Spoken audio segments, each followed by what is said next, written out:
ஒரு ஜனம் அன்றில் பிறப்பதும் நியாய தீர்ப்பு அடைவதும் மனுஷனுக்கு ஒரே தரம் நியமிக்கப்பட்டிருக்கிறது. ஒரு வாழ்க்கை தான் நமக்கு.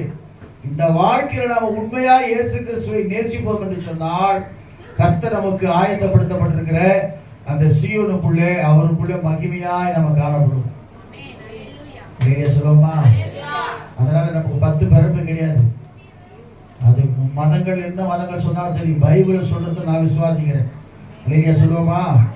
ஏன்னா எதுக்குள்ள நான் ஏற்கனவே கிறிஸ்தவனா இருக்கிறதுனால நீங்க தப்பா நினைக்க மாட்டீங்க. செவ்வாய்க்கிழமை அந்த நேரம் கோயில் இருப்பேன்.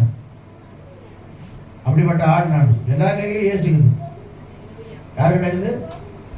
பிரான்சிஸ் சேவியரும் வச்சுக்கிறாரு, தோமாவும் வச்சிருக்கிறாரு. அப்புறம் யாரு?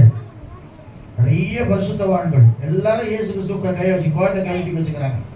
அப்ப யார் அவர்? இயேசு கிறிஸ்து எல்லாரும் தூக்கி வச்சிருக்கிறாங்களே. தூக்கி வைக்கிற தேவன் நம்ம தூக்கி